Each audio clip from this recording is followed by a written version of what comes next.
இது மகிமை நேரம்.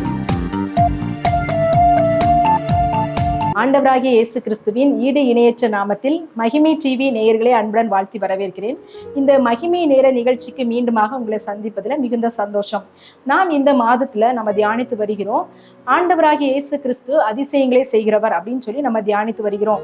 அதிசயம் அப்படின்னு சொன்னாலே நமக்கு நினைவுக்கு வருவது, ஒருவேளை ரொம்ப உடம்பு சரியில்லை, டாக்டர் இந்த நோயிலிருந்து உங்களுக்கு விடுதலை கிடையாது, இனி உங்க பிழைக்க மாட்டாங்க அப்படின்னு சொல்ற சூழ்நிலையில அவங்க பிழைச்சிட்டாங்க அப்படின்னா அது அதிசயம் அப்படின்னு சொல்லி நம்ம நினைப்போம். இதே மாதிரி பொருளாதாரத்துல மிகவும் நெருக்கமான சூழ்நிலை, கடன் பிரச்சனையில அமிழ்ந்து போயிருக்கிறோம், அதை கடன் பிரச்சனை மீள முடியாது, அதுக்குள்ள சோர்ஸ் இல்லை அப்படின்ற சிச்சுவேஷன்ல அந்த கடனை அடைச்சிட்டோம் அப்படின்னா அது மிகப்பெரிய அதிசயம் அப்படின்னு சொல்லி நினைப்போம்.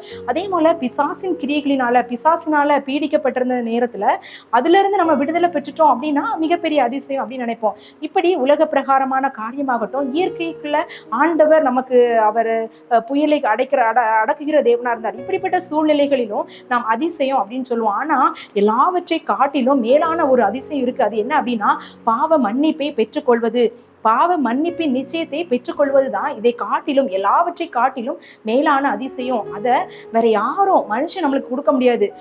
மனுஷனால இது முடியாது. ஆனா ஆண்டவராகிய இயேசு கிறிஸ்துவால மாத்திரம்தான் முடியும். அவர் நமக்காக சிலுவையில அந்த இரத்தத்தை சிந்தி அதை நம்மளுக்கு சம்பாதித்து கொடுக்கிற அந்த மீட்பை நம்மளுக்கு கொடுத்திருக்காரு. பாவ மன்னிப்பின் நிச்சயத்தை நாம் ஆண்டவராகிய இயேசு கிறிஸ்துவின் இரத்தத்தினாலதான் நம்ம பெற்றுக்கொள்ள முடியும். நம்முடைய பாவங்களை உடைய இரத்தத்தினால கழுவும் போது மாத்திரமே நாம் நித்திய ஜீவனுக்குள்ளவர்களாய் நம்ம பங்கடைவோம். அதுதான் மேலான அதிசயம். இந்த எல்லா அதிசயத்தை காட்டிலும் மேலான அதிசயம் அதுதான் அப்படின்னு சொல்லி நம்ம பார்க்கலாம்.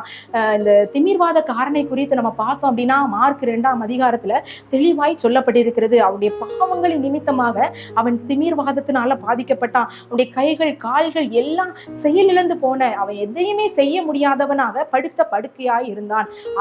அதை பார்த்து அவனுடைய நண்பர்கள் ஆண்டவரத்துல கொண்டு வராங்க, இவனுக்கு சுகம் கிடைக்கும், இவன் எழும்பி தன்னுடைய கடமைகளை செய்வான் அப்படின்னு சொல்லி அவங்க என்ன பண்றாங்க, அவனை தூக்கிட்டு வராங்க.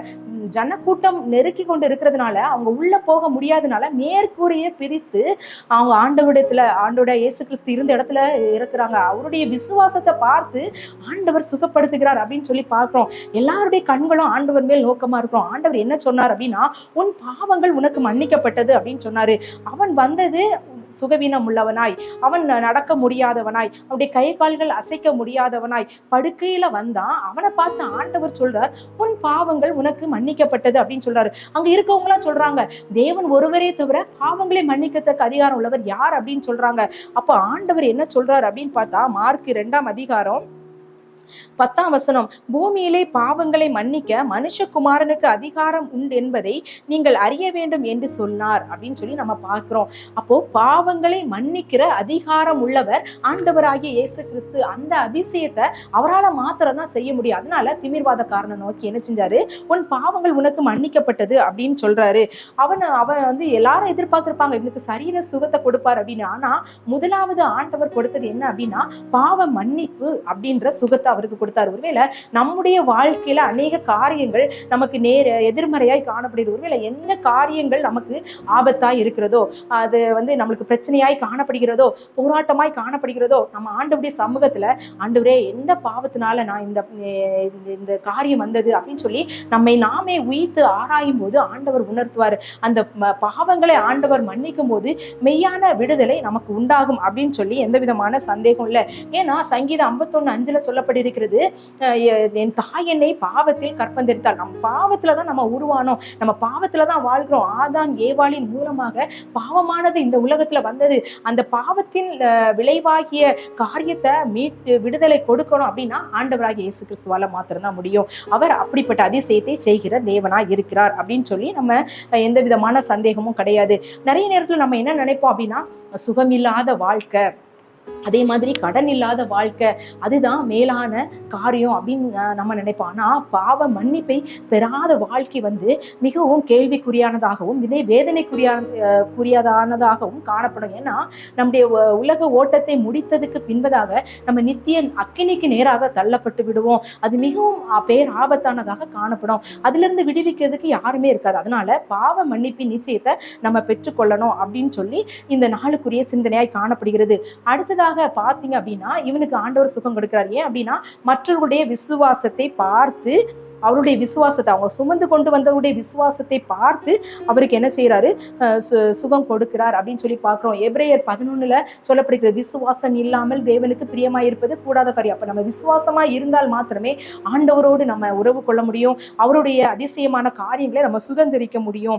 அப்போ நம்ம மற்றவர்களுக்காக, நம்ம குடும்பத்தில் உள்ளவர்களுக்காக, நம்மை நிந்திக்கிறவர்களுக்காக, நம்மை துன்பப்படுத்துகிறவர்களுக்காக நம்ம என்ன செய்யணும், ஜெபிக்கணும். நம்மளால் இயன்ற அளவு அவங்கள ஆண்டவருக்கு நேராக அப்படியே பாவ மன்னிப்பை பெரும்படியாக நாம் அவர்களுக்காக ஜெபிக்கணும். அந்த செயலை நம்ம நம்மளால் முடிந்த அளவு நம்ம செய்கிறவர்களாக காணப்படணும் அப்படின்னு சொல்லி இந்த சம்பவத்தின் மூலமாக நம்ம கற்றுக்கொள்ளலாம். அடுத்தபடியாக பார்த்தீங்க அப்படின்னா அந்த பாவ மன்னிப்பு பெற்றதுக்கு அப்புறமாகத்தான் ஆண்டவர் சொல்றாரு, 2ஆம் அதிகாரம் 11ஆம் வசனம், நீ எழுந்து உன் படுக்கையை எடுத்துக்கொண்டு உன் வீட்டுக்கு போ என்று உனக்கு சொல்லுகிறேன். உடனே அவன் எழுந்து தன் படுக்கையை எடுத்துக்கொண்டு எல்லாருக்கும் முன்பாக போனான். அப்பொழுது எல்லாரும் ஆச்சரியப்பட்டு நாம் ஒரு காலம் இப்படி கண்டதில்லை என்று சொல்லி தேவனை மகிமைப்படுத்தினார்கள். அப்போ அவர் பாவத்தை மன்னித்ததற்கு அப்புறமா அவருடைய விசுவாசத்தை பார்த்து அவர் என்ன சொல்றாரு, அவனுக்கு சுகத்தை கொடுக்கிறாரு. உன் படுக்கையை எடுத்துக்கொண்டு போ அப்படின்னு சொல்றாரு, உன் வீட்டுக்கு போ அப்படின்னு சொல்றாரு. அவன் படுத்த படுக்கையா வந்தான், அவன் எழுந்து போறான். எல்லாரும் ஆச்சரியப்படுறாங்க அப்படின்னு சொல்லி நம்ம பார்க்கிறோம். தேவனை மகிமைப்படுத்தினார்கள் அப்படின்னு சொல்லி நம்ம பார்க்கிறோம். அப்போ பாவ மன்னிப்பின் நிச்சயத்தை நம்ம பெற்றுக்கொள்ளும் போது மாத்திரமே உண்மையாக, அதாவது பூரணமான சுகத்தை நம்ம பெற்றுக்கொள்ள முடியும் அப்படின்றத இந்த சம்பவத்தின் மூலமாக நம்ம கற்றுக்கொள்ளலாம். பாவம் நம்ம என்ன செய்யும் அப்படின்னா அழிக்கும். அது நமக்கு தெரியாது. நாம் பாவம் செய்வோம், செஞ்சுட்டே இருக்கோம் அப்படின்னா நம்ம என்ன சொல்லுவோம், எனக்கு பாவம் இல்லை, நான் பாவம் செய்யலை அப்படின்னு சொல்லுவோமானால் நம்மை நாமே வஞ்சிக்கிறவர்களா இருப்போம். சத்தியம் நமக்குள் இராது அப்படின்னு சொல்லி சொல்லப்பட்டிருக்கிறது. ஒருவேளை நாம் பாவங்களை நம்ம அறிக்கையிட்டோம் அப்படின்னா பாவங்களை மன்னித்து நம்மை ஆண்டவர் நினைச்சுவார், அவர் நம்மை மீட்டுக்கொள்ள வல்லமை உள்ள தேவனா இருக்கிறார் அப்படின்னு சொல்லி 1 யோவான் 1ஆம் அதிகாரத்துல நம்ம பார்க்கிறோம். அப்போ இயேசுவின் இரத்தத்தால மாத்திரம் தான் நம்முடைய பாவங்கள் என்ன செய்யும், சுத்திகரிக்கப்படும். அதுதான் இந்த உலகத்துல இருக்கிற எல்லா அதிசயத்தை காட்டிலும் மேலான அதிசயம். அந்த அதிசயத்தை பெற்றுக்கொள்ளணும் அப்படின்னு சொல்லி நம்ம எல்லாரும் பிரயாசப்படணும். ஏன் அப்படின்னா நம்ம பாவங்களுக்கு அடிமைப்பட்டிருக்கிற மக்கள் நம்ம அந்த பாவத்தின் விளைவினால வருகிற காரியங்களை தான் நம்ம அனுபவிச்சு கொண்டிருக்கோம். அப்போ முழுமையான பாவ மன்னிப்பின் நிச்சயத்தை நாம் ஆண்டவரிடத்திலிருந்து பெற்றுக்கொள்ள வேண்டும். ஆண்டவர் நம்மை மன்னிக்கிறார், நம்முடைய சூழ்நிலைகளை மாற்றுகிறார், அதை நம்மை புதிதாக்குகிறார் அப்படின்னு சொல்லி நம்ம பார்க்கலாம். ஆண்டவருடைய காரியத்துல நம்ம உண்மையா இருக்கணும் அப்படின்னா நம்ம பாவ மன்னிப்பின் நிச்சயத்தை பெறணும். ஆண்டவரிடத்துல ஐக்கியமா இருக்கணும்னா நம்ம பாவ மன்னிப்பு நிச்சயத்தப்படணும். நிறைய நேரங்கள்ல அதிசயத்துக்காக நம்ம எதிர்பார்த்து கொண்டிருக்கிறோம், அநேக நேரங்கள்ல அற்புதத்துக்காக ஏங்கி கொண்டிருக்கிறோம். ஆனா பாவ மன்னிப்பின் நிச்சயத்தை பெறாதவர்களாக இதை நம்ம எதிர்பார்த்து கொண்டிருப்போம், ஆனால் அது நமக்கு நடக்காது. அப்ப எந்தெந்த காரியங்கள்ல நான் பாவ மன்னிப்பை ஆண்டவருடைய சமூகத்துல பெறல, எந்த பாவத்தை அறிக்கையிடல அப்படின்னு சொல்லி நம்மை நாமே உய்த்து ஆராய்ந்து அந்த காரியத்தை செய்யும் போது ஆண்டவர் பாவ மன்னிப்பின் நிச்சயத்தை மாத்திரமல்ல நம்முடைய சூழ்நிலைகளையும் மாற்றுகிறார், நம்முடைய பிரச்சனைகளை மாற்றுகிறார், பிசாசின் போராட்டங்களை மாற்றுகிறார், எல்லாவற்றிலும் ஜெயத்தை தர வல்லமை உள்ளவராக இருக்கிறார். நம்ம அதற்காக நம்ம ஜெபிக்கலாம். எங்கள் அன்பின் பரலோக பிதாவே, இந்த நல்ல நாளுக்காக உமக்கு நன்றி செலுத்துகிறோம். இந்த நாள் ஆண்டவரே, பாவ மன்னிப்பின் நிச்சயம் தான் இந்த எல்லா அதிசயத்தை காட்டிலும் மேலான அதிசயம் அப்படின்னு சொல்லி நாங்க பாக்குறோம். இந்த பாவத்தோடு நாங்க பரலோகத்துக்கு வர முடியாது, இந்த பாவத்தோடு உங்களுடைய சமூகத்துல நாங்க சேர முடியாது. அதனால எங்களுக்கு பாவ மன்னிப்பின் நிச்சயத்தை தாங்க. எல்லா பாவத்தை விட்டு விலகுகிறது கிருபையை எங்களுக்கு தாங்க, பாவத்தை விட்டு ஓடுகிற கிருபையை எங்களுக்கு தாங்க. ஆண்டவரே, நாங்கள் உமக்காய் வைராக்கியம் உள்ளவர்களா, இன்னும் அதிகமாய் உம்முடைய சமூகத்துல தரித்திருந்து ஜெபிக்கிறவர்களா எங்களை மாற்றுங்க. எங்களை ஆண்டவரே சப்பா பாவ மன்னிப்பின் நிச்சயத்தை பெற்று அந்த அதிசயமான காரியங்களை பெற்று எங்கள் வாழ்க்கையில உள்ள எல்லா காரியங்களையும் ஆண்டவரே அதிசயங்களையும் அற்புதங்களையும் சுதந்திரித்துக் கொள்ளக்கூடிய கிருபைகளை எங்களை தந்துடலுங்க. உம்முடைய சமூகத்துல இதை அர்ப்பணிக்கிறோம். நீர் பெருக நாங்கள் சிறுக. இயேசுவின் மூலம் ஜெபம் கேளும் நல்ல பிதாவே, ஆமென்.